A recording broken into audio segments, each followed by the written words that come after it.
Bonjour et bienvenue dans cette toute nouvelle vidéo dédiée aux étudiants en études supérieures.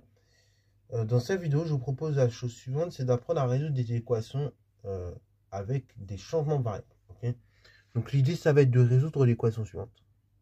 Donc résoudre z puissance 6 moins 2z puissance 3 cos de 3θ plus 1 égale à 0.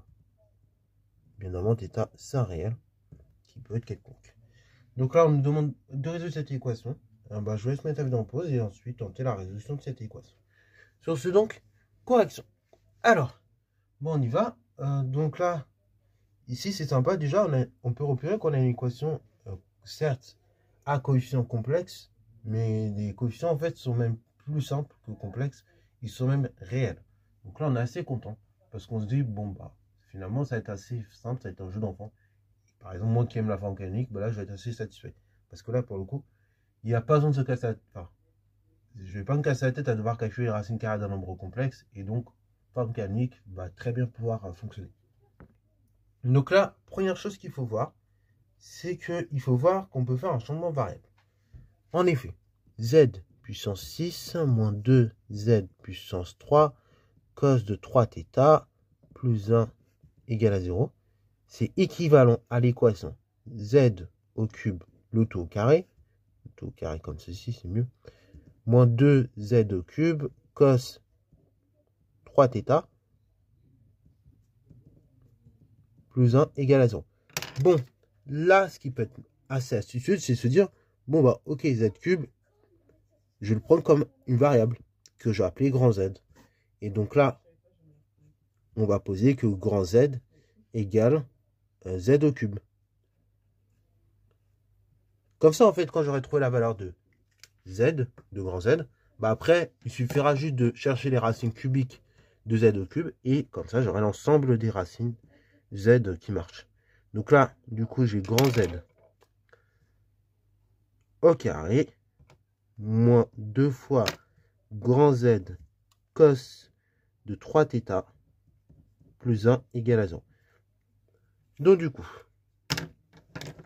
j'ai grand Z carré moins 2Z cos de 3θ. Bon, là en vrai, je me dis, ok, c'est pas mal, on n'est pas loin d'une identité remarquable, juste avec les deux premiers termes. 2Z plus 2 fois grand Z plus multiplié par cos de 3θ. Donc j'ai ajouté tout simplement cos carré de 3θ. Je retire cos carré de 3θ. Comme ça, j'ai complètement ici mon identité remarquable. Et j'ajoute ça. J'ajoute 1 égale à 0. Et bien évidemment, j'ai que grand Z égale Z au cube. Ok, on est content. On va donc pouvoir ici faire apparaître notre identité remarquable en disant que ce que j'ai en bleu, c'est tout simplement grand Z moins cos de 3θ. Et je retire à ça cos carré de 3θ plus 1. Et je dis que ça fait 0. Et bien évidemment, je précise que Z, c'est Z au cube. Ok, j'ai donc Z moins cos de 3θ au carré moins... Alors, là, il faut marquer que 1, c'est cosinus carré plus sinus carré. Donc ici, en l'occurrence, ça va être cosinus de 3θ au carré plus sinus de 3θ au carré. Donc là, en fait, quand je vais ajouter à 1 moins cosinus carré de 3θ, je vais donc avoir ici sinus carré de 3θ. Après simplification, égale à 0. Et donc toujours grand Z égale Z au cube. Une fois que je suis arrivé là, bah du coup, c'est pas mal. Je vais pouvoir appliquer mon identité remarquable encore. La troisième. Donc je vais dire c'est cos de 3θ au carré moins i carré sinus carré de 3θ égale à 0. Parce qu'en effet, i carré c'est égal à moins 1. Je remultiplie par moins 1, j'ai un plus. Et après, bah, j'ai toujours sinus carré de 3θ. Et donc, j'ai que grand Z égale petit z au cube. Donc, ceci me donne que cette équation est équivalente à z moins cos de 3θ moins i sinus de 3θ fois z moins cos 3θ plus i sinus de 3θ. Tout ça égale à 0. Et bien évidemment, grand Z égale z au cube. Petit z au cube. Ça, je remarque, donc c'est z moins exponentielle iθ. Facteur z moins exponentielle moins iθ. Et donc grand égale à 0. Et d'ailleurs, c'est pas iθ, c'est i3θ et i3θ. Et donc grand Z égale z au cube. Donc du coup, on arrive à grand Z égale exponentielle i3θ. Grand Z égale exponentielle moins i3θ. Autrement dit, z au cube égale exponentielle i3θ. Et z au cube égale exponentielle moins i3θ. Ce que je vais faire, c'est que je vais diviser de part et d'autre par exponentielle i3θ, qui de toute manière est non nulle. Hein, parce que par définition d'exponentielle, on a l'exponentielle d'une quantité, c'est jamais nul. Sauf si on le prend en termes de limite. Pour, par exemple, quelque chose qui tendrait vers l'infini. Mais autrement, mais de manière générale, sinon, l'exponentielle est non nulle. Donc du coup, je vais diviser par exponentielle de i3θ. J'ai donc z au cube sur exponentielle. Alors, i3θ, je vais l'écrire comme exponentielle iθ de tout puissance 3. Ça, c'est par formule de Moivre. Ceci égale à 1. Et j'ai z au cube sur exponentielle moins iθ, le tout puissance 3 égale à 1. Ça, c'est formule de Moivre.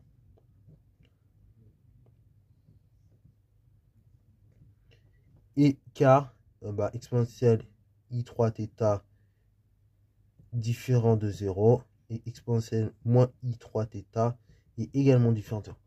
Ok.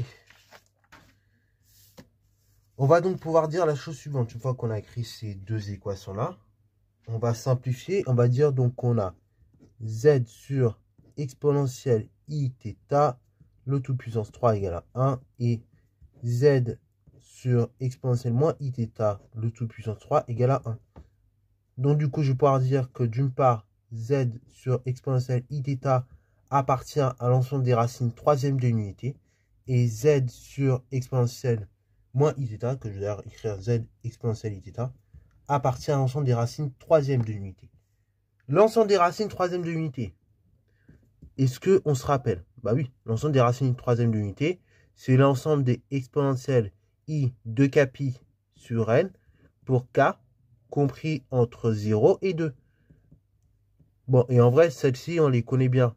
C'est le fameux j, j carré et 1. Donc ça, c'est l'ensemble des racines troisième de l'unité.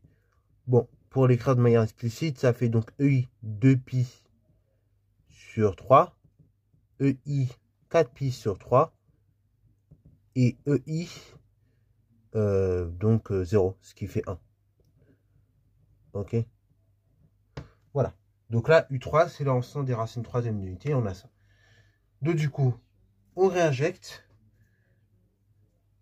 D'où, dans ce cas-là, on va voir que Z, il appartient à l'ensemble suivant. Alors du coup, pour avoir Z, il suffit de multiplier tous les éléments de racine troisième de l'unité par exponentielle iθ. Donc Z, il appartient d'une part à donc exponentielle iθ, exponentielle iθ plus 2pi sur 3, et exponentielle iθ plus, on a dit, 4pi sur 3.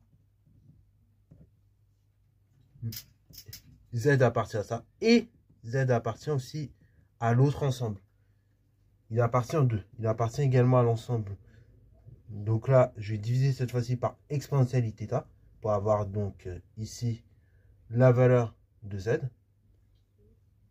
Et donc en divisant par la valeur de exponentielle iθ, j'ai donc que Z appartient à exponentielle moins iθ.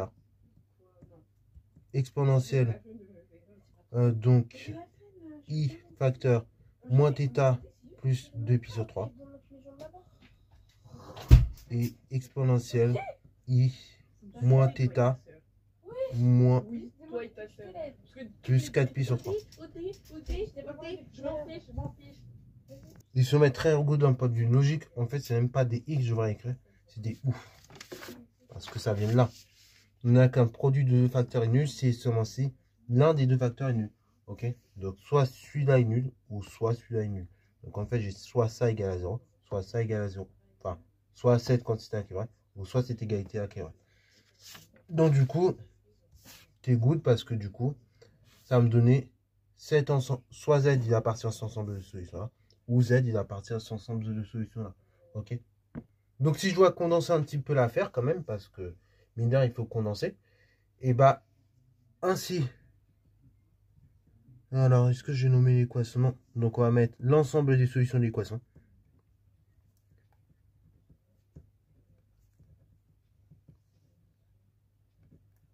Font, enfin, et plutôt parce que c'est un ensemble. L'ensemble suivant. Donc, ça va être l'ensemble d'une part des E θ plus, on a dit 2 capi sur donc 3. Et E I moins θ plus 2 capi sur 3 pour K décrivant Z. Voilà. Et en vrai, bon là je dis K décrivant Z, mais en fait c'est K décrivant l'intervalle 0, 1, 2. Ok, mais on peut même élargir à K dans Z parce que ça marche quand même ensemble. Donc soit vous mettez K dans 0, 1, 2, mais si on veut toutes les solutions, bah on met K dans Z. Ok. Donc bon, vu que je veux toutes les solutions, voilà, les voici toutes. Et donc oui, j'oublie de préciser, mais θ, il appartient à R. Voilà, voilà. Donc, voilà comment résoudre une équation qui au départ paraît un peu compliquée. Mais vous voyez bien qu'avec un petit peu de fil à retordre, bon, on s'en sort très bien. Sur ce, c'est la fin de la vidéo. J'espère qu'elle t'a plu. Surtout, n'hésite surtout pas à la liker, commenter et bonne à toi en mathématiques et en sciences.